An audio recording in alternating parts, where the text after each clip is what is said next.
This show is part of OnePlace, a daily network of focused briefings across the stories people follow most. Welcome to today's Entertainment Roundup. We have a packed show today covering everything from breaking celebrity news to the latest viral moments from late-night television. Let's get right into the headlines. Katie Price fears her husband has been kidnapped. Will Ferrell haunts Trump as Epstein on SNL? Demi Moore stuns in pink at Cannes premiere. Tyson Fury's daughter Venezuela has a lavish wedding. Chelsea Handler slams Spencer Pratt's mayoral campaign bid. Kim Kardashian and Northwest debut matching grills. Hayden Panettiere reveals bombshells in her new memoir. Molly-Mae makes a swift private jet exit. First, the Katie Price situation. Katie Price has shared some truly alarming news regarding her husband, Lee Andrews. In a recent YouTube update, the former glamour model revealed her fears that Lee has been kidnapped after going missing for 3 days. She claimed the last time they spoke, which was Wednesday night, he told her he had been captured in a van with his hands tied.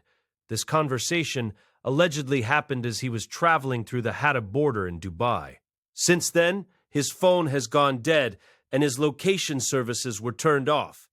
Katie mentioned she has been in contact with the head of CID in Dubai, but they haven't been able to locate him yet. It is a terrifying situation for anyone to be in, especially with such specific and violent details being reported by Katie herself. The timeline of this disappearance is quite confusing because Lee was actually supposed to join Katie for a Good Morning Britain interview on Monday. He missed his flight, claiming he had things to do but was still on his way. This all comes after a very whirlwind romance where the pair married in January after only knowing each other for 10 days. Katie has even described their relationship as a bit of a soap opera. Interestingly, she was recently seen without her wedding ring, which has led to speculation about the state of their marriage amidst this crisis. Whether this is a genuine emergency or part of the ongoing drama surrounding her personal life remains to be seen, but the claims of him being tied up in a van are certainly being taken seriously by her followers. Next, Saturday Night Live's opener. Saturday Night Live delivered a massive surprise this weekend, with Will Ferrell returning to play the ghost of Jeffrey Epstein. In the cold open, James Austin Johnson's Donald Trump is visited by Epstein, who appears in chains like Jacob Marley from A Christmas Carol. The sketch was biting, with Ferrell's Epstein joking about Trump's approval ratings hitting the 30s, saying it was gross and to call him when they hit 17. They even sang a duet of Just the Two of Us. The dialogue was packed with dark humor, including Epstein mentioning he plays mahjong in the afterlife with Stalin and John Wayne Gacy. It was a bold choice for the show, leaning heavily into the controversial history and associations that have followed the former president for years, all while maintaining that classic SNL satirical edge. The sketch didn't stop at just the two of them.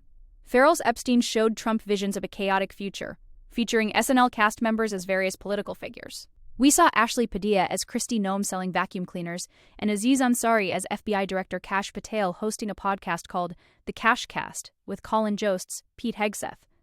The vision suggested a future where incompetence is a brand of cologne, and the U.S. comes in second in a war with Iran.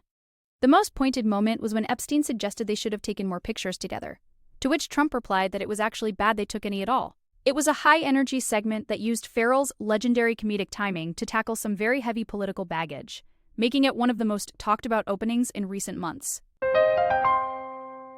Now to the Cannes carpet. Demi Moore absolutely stole the show at the Cannes Film Festival during the premiere of Paper Tiger.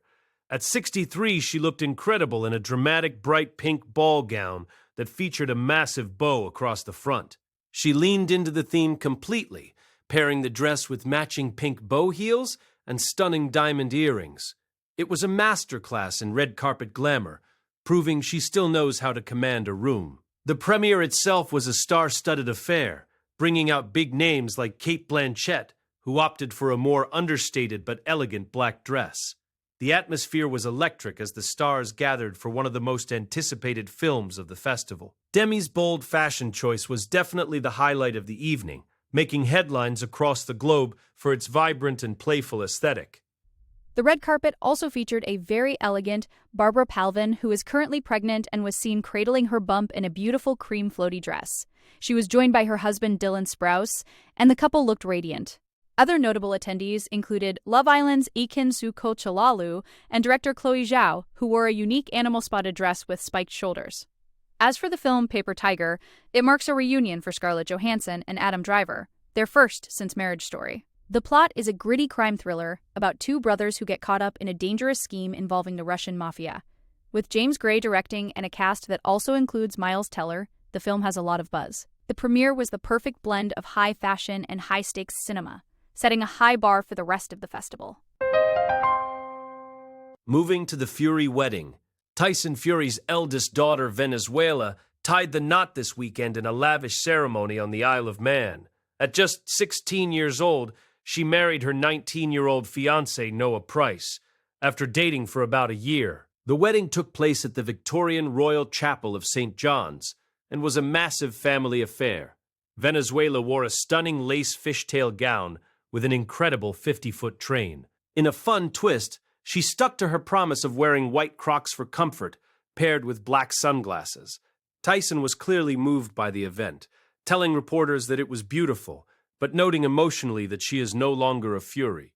Despite some typical British drizzle, the family's spirits weren't dampened, with Tyson joking that they should have gone to Spain if they wanted guaranteed sunshine for the big day.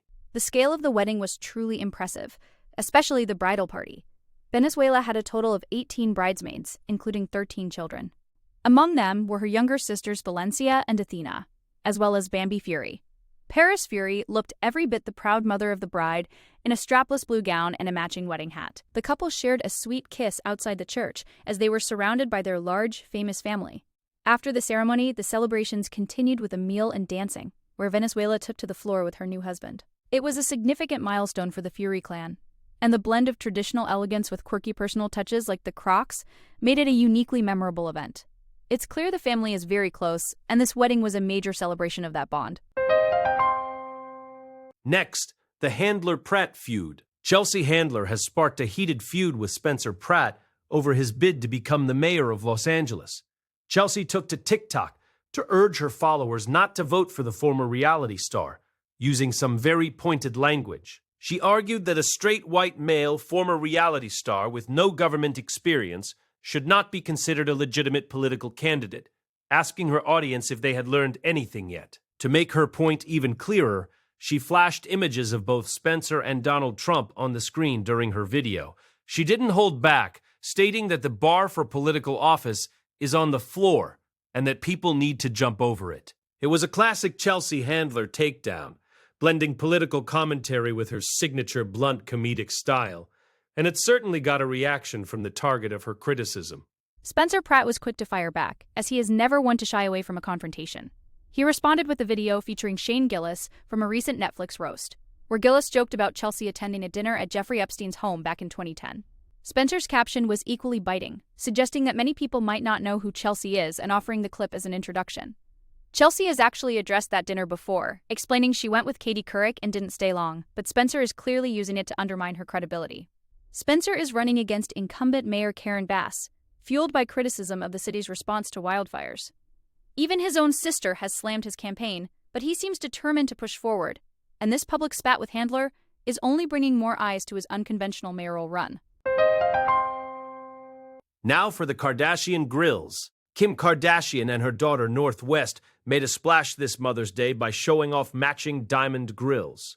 North, who is now 12, shared a post on Instagram featuring the two of them with their iced-out smiles.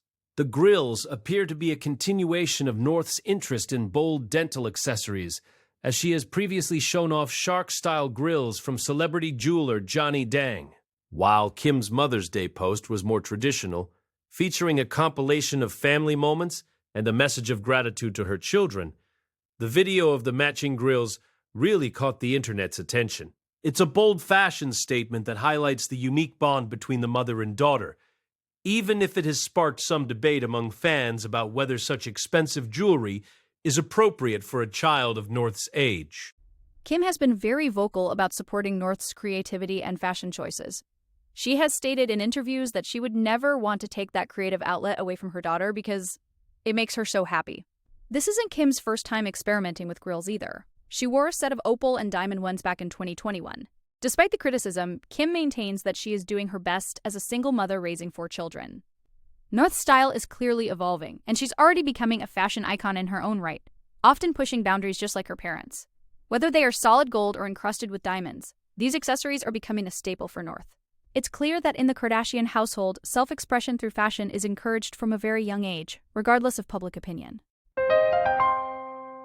Next, Hayden Panettiere's memoir. Hayden Panettiere is releasing a deeply personal memoir titled This Is Me, A Reckoning, and the early excerpts are incredibly raw.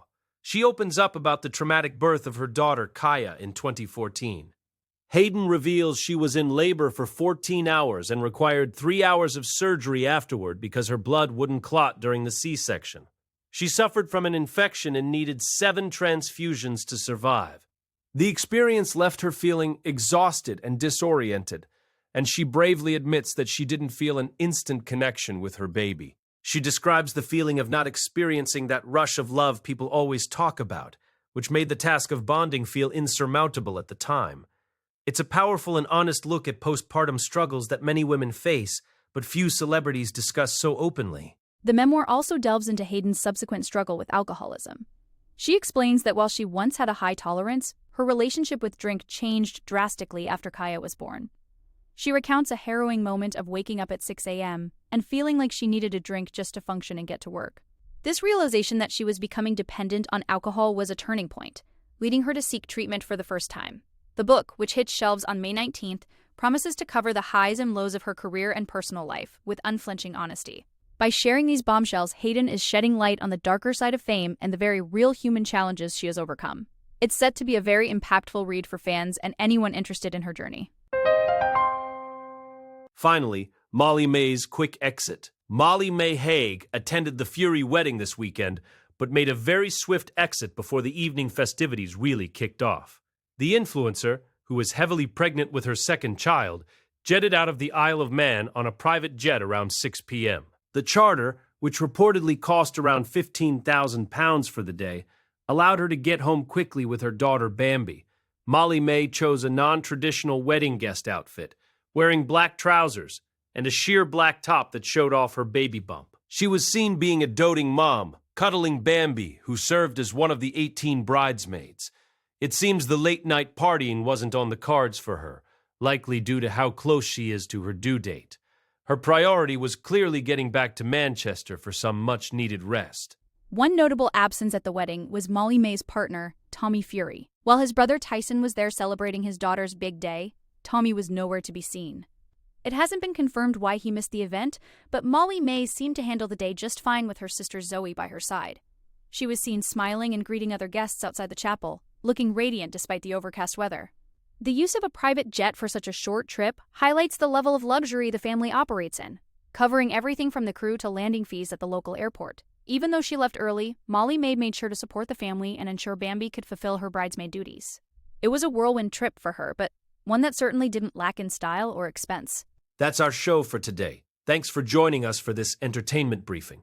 We'll be back tomorrow with more updates on the stories you care about most. Have a great day.